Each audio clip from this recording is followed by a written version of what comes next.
नमस्कार, आप देख रहे हैं खबर बूंदी। मैं तुषार जंगेड़। करते हैं खबरों की बात। खेल राज्य मंत्री अशोक चांदना एक दिवसीय दौरे के तहत बूंदी में रहे। यहाँ उन्होंने कोरोना संक्रमण को देखते हुए बूंदी जिला कलेक्ट्रेट सभागार में जिला स्तरीय अधिकारियों की बैठक लेकर आवश्यक दिशा निर्देश दिए हैं। खेल मंत्री अशोक चांदना ने बूंदी जिले में ऑक्सीजन की कमी ना हो इसको लेकर अधिकारियों से बात की है तथा आमजन को राहत मिले ऐसे आवश्यक निर्देश दिए हैं। वहीं जिले में कोरोना संक्रमण की रोकथाम को लेकर प्रशासन द्वारा किस तरीके से कदम उठाए गए हैं इस बारे में भी उन्होंने जानकारी ली है।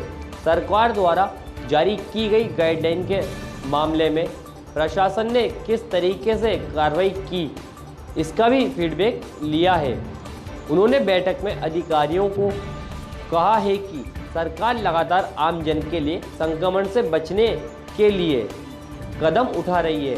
किसी की मौत इलाज के अभाव में ना हो और उन्हें इलाज समय पर मिले, ऐसे निर्देश मंत्री चांदना ने अधिकारियों को दिए हैं।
देखिए, कोविड की विशेष परिस्थिति अभी पूरे देश में है और देश में नहीं पूरी दुनिया में है। तो किस प्रकार से हमारे बूंदी ज़िले के लोगों को कोविड काल के अंदर अच्छी चिकित्सा सुविधा मिले और किसी भी प्रकार से कोई जनहानि नहीं हो, इसके ऊपर गर्मियों में पानी की भी समस्या आने वाली है। ध्यान हमारा कोविड के ऊपर है, लेकिन पानी की समस्या भी आएगी। तो किस प्रकार से पानी की भी समस्या नहीं आए, गर्मियों के समय में बिजली की समस्या नहीं आए, नरेगा किस प्रकार से इफ़ेक्टिवली काम करे, कोविड गाइडलाइंस की पालना करके गांव के लोगों को ज़्यादा से ज़्यादा काम मिले। 4-5 इंपॉर्टेंट इश्यूज़ थे जिनके ऊपर आज डिस्कशन था।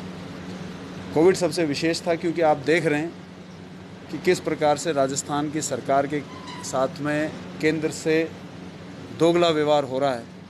जहां पर कि हमारी 600 मेट्रिक टन ऑक्सीजन की 600 से 700 की हमारी नीड है, वहाँ हमें 150 से 200 के आसपास अलॉट हुआ है। 200-250 होगा मुश्किल से, लेकिन जितना अलॉटेड है वो भी सप्लाई नहीं हो रहा है। और वहीं हमारे बराबर के जो स्टेट हैं, गुजरात जैसे, जो कि बीजेपी रूल्ड है, उनमें 900 तक भी ऑक्सीजन 900 मेट्रिक टन तक भी सप्लाई हो रही है और उनको मिल भी रहा है। तो कहीं ना कहीं चाहे वैक्सीन की कमी हो, चाहे रेमडेसिविर और इन प्राण बचाने वाली दवाइयों की कमी हो, ऑक्सीजन की कमी हो, निश्चित रूप से केंद्र सरकार दूसरी पार्टी की सरकार होने की वजह से राजस्थान के साथ में भेदभाव कर रहे हैं। लेकिन आप देख रहे हैं कि 1 साल से प्रदेश के यशस्वी मुख्यमंत्री जी ने कितनी ताकत लगाकर इस कोरोना की जंग को लड़ा है। और मैं प्रदेश के लोगों को, बूंदी जिले के लोगों को कहना चाहता हूँ, राजस्थान की सरकार हर वो काम कर रही है जिसकी कि लोगों को इस बुरे समय में ज़रूरत है। घबराने की कोई ज़रूरत नहीं है। केंद्र से हमें साधन संसाधन मिले नहीं मिले, हम वो साधन जुटाएंगे और राजस्थान की जनता के लिए इस कोविड काल में ताकत से हम लोग खड़े हैं।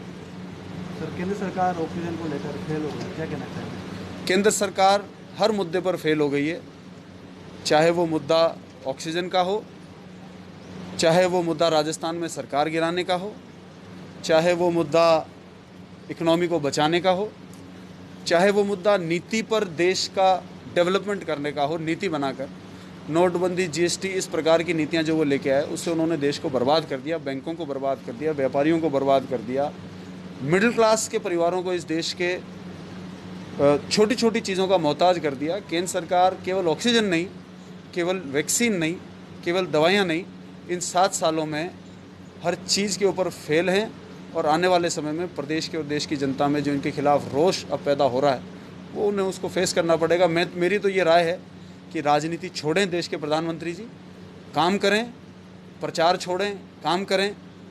देश के लोगों ने उन्हें प्रधानमंत्री बंगाल में, बिहार में, राजस्थान में चुनाव प्रचार करने के लिए उस सीट पर नहीं बिठाया है, देश के लोगों का काम करने के लिए बिठाया है। तो वो काम करते रहें और जो प्रचार वाले हैं वो प्रचार करें। अगर प्रधानमंत्री प्रचारक हो जाएगा, काम कौन करेगा पीएमओ के अंदर? तो निश्चित रूप से उन्हें देखना चाहिए। बूंदी में ताज़ा तरीन खबरों को पाने के लिए हमारे YouTube चैनल को सब्सक्राइब करें और बेल आइकन का बटन दबाना नहीं भूलें। हमारे नेटवर्क पर आपको मिलेगी सबसे तेज न्यूज़।